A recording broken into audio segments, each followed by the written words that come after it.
Okay, right, let's jump into this then. So, getting started in rent to rent. Okay, now there's going to be lots of do's and don'ts that we're going to run through, and we'll get through these step by step. So, the first thing you need is a business name. Now, make sure this is something that you can get behind, it's something that you can have a branding alongside it, and it's something that you're comfortable with putting out over social media. It's a brand that guests, if it's rent service accommodation, are going to be able to Google and understand. Okay, don't make it completely strange and off the wall. Make it relevant to you and catchy. Then you are going to need your branding and your logo. Now, don't spend loads of time on this. I would jump on a website called Fiverr, and I'd literally pay somebody a Fiverr to design me a logo. This can be changed at a later date. Okay, this is just your initial branding that you're pulling together. So don't overthink on this and don't spend too much time on it. Then you need your business formation. So you need your business to actually be registered. Now, if you go through Companies House, you're going to pay £50, and then you're going to have to go somewhere and get your business bank account set up. Now, if you do it through a company called Tide, who's an online business bank, then they will charge you £15 and they will register your business and open you a bank account. So in my mind, that makes a lot more sense. I'm not advertising, which bank that you need to use, but that is our recommendation. To do that, you will need the SIC codes, SIC codes, which are documented there, 68209 and 68320. They just basically tell HMRC what your business does. Now, if you get these wrong, don't worry, you can change them in your confirmation statement every year, or at any point, to be quite honest with you. Then you're going to need your business email address. So just jump on Google and buy a business email address. By that, I mean it's a lot more professional when you start emailing landlords, agents, and everybody else if you've got, info@myhouse.com rather than matt@gmail.com. Okay. So please do get a business email address. And whilst you're there, you might as well buy the domain name, which is the website address. Okay. Now we'll come on to websites in a little bit, but you can buy pretty much, .com and .co.uk on most of the websites out there, domain websites, for a couple of quid for the first year. So I would advocate getting those, because if you set your business up, you've got your name and everything else, and then you find, actually, I can't get a website to go along with this. So just purchase them. It's a few pounds. Then you're going to need your insurances. So you're going to need professional indemnity insurance and public liability insurance. You don't need those initially. You need those once you've got a property. Okay, they take a couple of days to set up. So if you're not going to be taking on a property for a couple of months, I probably wouldn't get them straight away, because you're paying for insurance you don't need. But have a Google what you're looking for. Some companies will try and push you to have one insurance policy per property that you have, but you don't need that. You need a blanket cover for your business, regardless of how many properties you take on. Just make sure that the amount that you've put down covers you. Then your compliance. So the PRS, Property Redress Scheme. So if there's ever a complaint about you or your business, then they act as the intermediary to resolve any problems. Okay, so you do have to be a member of that. The NRLA is not mandatory. It's more for HMOs and single lets, but it's the National Residential Landlord Association. I absolutely love it. On there, you can get a wealth of information, a wealth of resource, including AST contracts, which are up to date because they're issued from the NRLA. You can do all of your credit referencing through them for potential tenants in your HMOs or single lets. It's an absolute maze of information, but I would highly recommend that you do join that. It's not that expensive. And then you've got the ICO, so Information Commissioner's Office. That's basically your GDPR. So you're holding guest information, so you do need to be covered. Just a tip with that, don't advertise the ICO logo on any of your websites, landing pages, social media, anything like that. You are not allowed to use their logo without their explicit sort of permission, which you don't need.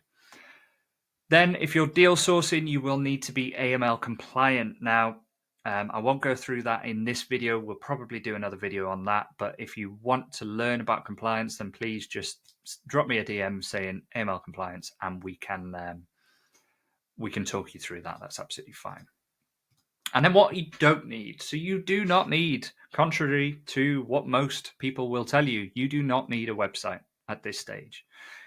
All that you're going to do if you start with a website is you're going to spend hours, if not days, plus a lot of money building a website with other people's photos and basically telling people what you intend to do because you haven't actually done it yet. What's the point at this stage? Would you rather not set your business up and actually start looking for properties, or would you rather spend a couple of days sorting out a website? And that goes as well for business cards. I've had people before who, they go away a couple of days later. How's it going? Any progress? Yeah. Made loads of progress. Got a business card. Great. But we haven't got any properties. We haven't researched the area. We don't know anything. All we've done is create some business cards. And look, I've done it in the past.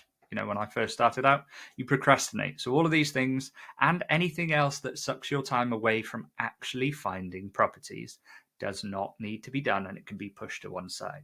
Okay. I'm not saying you never need a website or you never need business cards, but that can come further down the line once you've got one or two properties. Okay. So let's imagine now you've got your business name branded, your bank account set up, your business is registered, you're fully insured, and you're fully compliant. Brilliant. Now we're going to start actually looking for properties. Now, what I don't want you to do is just pick up the phone and start calling agents. Absolutely pointless. You don't know in that area what properties work, what strategy works. You don't know anything. You don't know what, the occupancy rate's like. You might have looked on Airbnb and seen loads of Airbnbs there, but are they being booked? Are they not being booked? Are the 4 beds being booked more than the 2 beds? Are the 1 beds absolutely killing it? You don't know. So simply just picking up the phone and calling any agent is not the way to do it. You need to start with your area analysis. Now, there will be a video later on about area analysis, but basically what you need to do is go through Airbnb if it's for service accommodation, or spare room for your HMOs, and you need to extract the data manually. So you need to be looking at, okay, a 3-bed property, a 2-bed property, a 4-bed property with multiple bathrooms, 2 bathrooms, 3 bathrooms, 4 bathrooms. What price are they getting, whether it's per month or per night? Okay. And then start looking at their calendars. If it's for service accommodation, how full are they? And this will serve you very well, because if you do it this way and you don't use AirDNA, which I advise you do not use, you will get a much better understanding of the area, what type of property works, where in that area works, because AirDNA is just going to give you a occupancy level for the whole of Chester, for example. Whereas I know certain pockets of Chester work extremely well and certain pockets don't. So I need to narrow down where I'm targeting. Okay, so that's where you start. You start with that area analysis. Yes, it's a little time consuming, but if you're, devoted and committed, you'll get it done within a couple of days. Then you start actually making your calls. Now, here I've highlighted this. Do not script your calls. If you script your calls, every agent has heard the script that you're about to give countless times. Okay, we've actually brought estate agents and lettings agents onto our weekly calls with our mentees, and they've said the same thing. Within the first couple of seconds, they can tell if somebody's using a script, and if they are, that's it. They're done. They don't continue speaking to them, right? They don't entertain it. What you need to try and do is build that rapport very quickly. Okay, ask them how their day is. Ask them how their week's going. Ask them about the area. Anything. Manchester at the moment. Oh, Oasis is coming to town. Amazing. What do you think about that? It's going to go absolutely mental, isn't it? Build that rapport a little bit. And then if you've followed me on social media, you'll see that every now and then I do a video where I call agents live. If you haven't seen that and you want a copy, please just DM me live call and I'll send you a copy. But most of the time I'll build that rapport, and then I'll say something along the lines of, look, I'm going to ask you a question you probably get 100 times a day. Are you open to company lets? What I'm doing there is I'm acknowledging the fact that, look, you get calls all day long. I know you do, right? I'm another one of them. I'm acknowledging that problem, that issue, that objection. And then I'm just asking them outright in a way that's very, very professional, straight to the point, and personable. Okay, it's not scripted BS, basically. Okay. So if you want to start with an area outside of yours to build your confidence, I would suggest that, make the first sort of 50 calls in an area that isn't one that you're particularly targeting. If by any chance you do get a property in that area, don't panic. You can source it on. So try that. Try an area outside of yours. Reality is, if you make a mistake on the phone, there's a couple of things you can do. You can hang up and then call them back in a few minutes and say, really sorry, my signal went.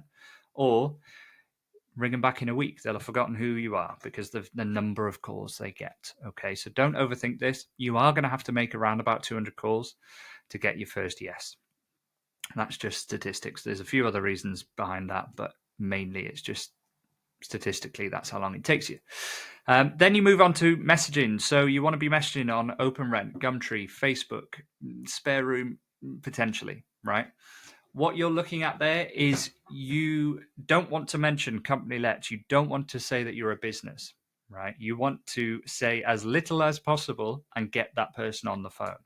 Now, on places like OpenRent, if you do start mentioning things like company lets and things like that, you will get shadow banned. Okay, if you start sending out more than about 10, 15 messages a day, you will get shadow banned. So have a couple of profiles on OpenRent and send 10 messages on one, 5 messages on the other, and then rotate 5 on that one, 10 on that one the next day. But just do what you can to get that person on the phone, and then be aggressive. Okay, I've written it here. Be aggressive with the numbers. Aim for 20 to 30 conversations a day. Now, that sounds like a lot, but once you get into the habit of it, you can make 10 phone calls within half an hour, 45 minutes, which you can do on your lunch break. If you're committed to this and you desperately want to build your business, then that is what you should be doing with your spare time. Not wandering around town or, sitting in the canteen or whatever it may be. You should be devoting your spare time to this. So half an hour, 45 minutes, call 10 agents. Five days a week. That's 50 calls to agents. Okay. And then in the evenings, send 10, 15, 20 messages across all of the different platforms. Then you can easily hit the 20 to 30 conversations per day. And then you'll easily hit the 200 conversations in a very short space of time. And you will start getting viewings. It all comes down to organization. Okay. If you're organized with this and right, I'm going to make 10 calls that day.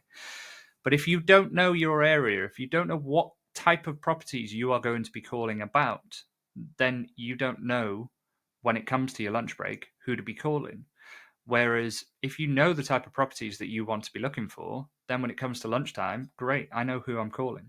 Right now, there's a couple of different calls that you make. There's your generic call where you're just calling agents in the area, just saying, are you open to it? Have you got any stock? The other is you found a property and you're calling about that specific one. We will do a video on that later in the series. But this is basically just an overview of how to actually get started in rent to rent. So if you like this, please comment below, give it a thumbs up, whatever SKOOL allows you to do. And I will see you in the next video.